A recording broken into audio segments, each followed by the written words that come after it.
The mountain air was still when a frightened young woman stumbled into the clearing. Her clothes were torn, her face bruised, and her voice trembled as she cried out for help. Behind her, the echo of settlers' angry shouts rang through the valley, their words dripping with cruelty and hate. She could barely stand, clutching her side where a bruise was already forming, but her fear for someone else kept her moving forward. The mountain man, rugged, broad-shouldered, with weathered skin and eyes sharp as an eagle's, looked up from splitting wood. The axe blade gleamed in the fading light as he set it aside, sensing something terrible in her cries. For a moment, silence hung between them, broken only by her labored breathing. Then her words burst out, raw and desperate, cutting through the calm like a knife. "They're beating my mother, because she's Chinese. Please, save her." Her voice cracked, and her knees buckled, but she caught herself, forcing the words out as if her mother's life hung on every syllable. The mountain man's jaw tightened. He said nothing at first, but the fire in his eyes spoke louder than any promise. He wasted no time. The mountain man grabbed his old rifle, the wood worn smooth from years of use, and slung his axe across his back. His movements were quick, efficient, like a predator answering the call of a hunt. Without a word, he set off through the dense forest, his long strides eating the distance, each step landing with the weight of unshakable resolve.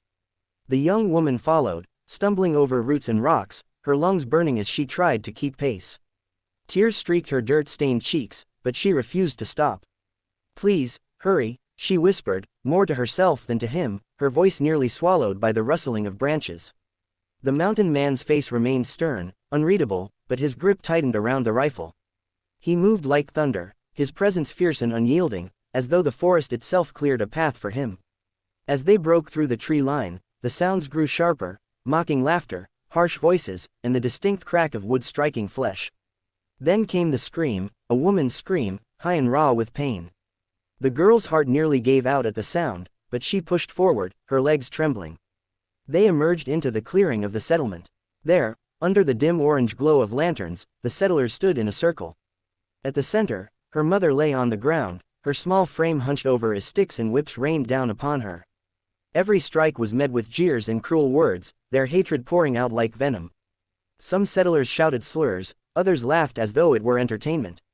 The girl cried out, but her voice was lost in the chaos. The mountain man's eyes darkened.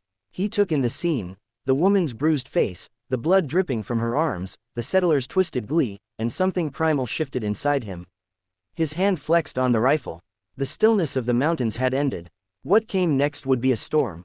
The mountain man's roar split the night, deep and furious, rolling through the valley like thunder.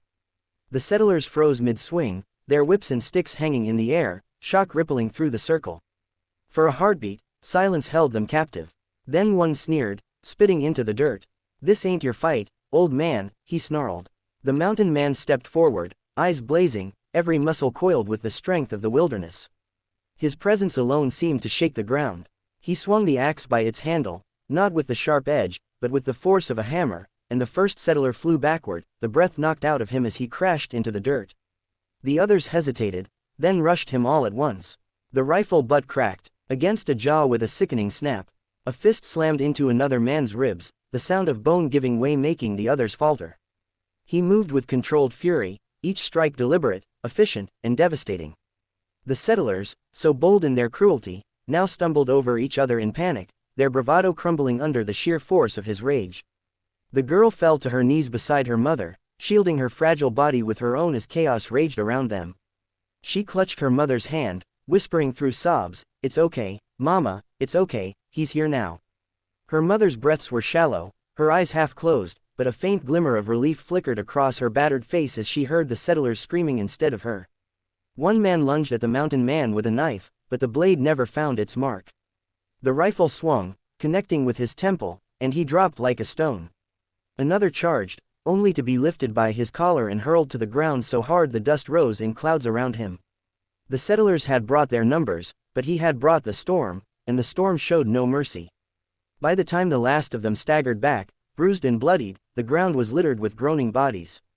The mountain man stood tall in the center, chest heaving, his axe handle slick with sweat and dirt. His glare swept over the mob, daring any one of them to rise again. Not one found the courage.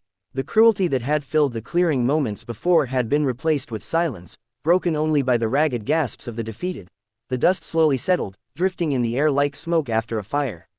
The settlers, once so loud and full of venom, now limped and crawled away, clutching broken ribs and swollen faces. Their arrogance had drained from them, replaced by the silence of shame. None dared look the mountain man in the eyes. His shadow, tall and unyielding in the flickering lantern light, followed them as they disappeared into the night. The girl cradled her mother in her arms, rocking her gently as tears streamed down her face. She brushed the dirt from her mother's bruised cheek, whispering over and over, "It's okay now, you're safe, you're safe." Her mother's breaths were shallow, but her trembling hand rose weakly to touch her daughter's face. In that fragile gesture, strength lingered, the strength of a mother who had endured the worst for her child. The mountain man stepped closer, his boots crunching on the broken sticks and trampled earth. He knelt beside them, his large hand steady as he checked the woman's injuries.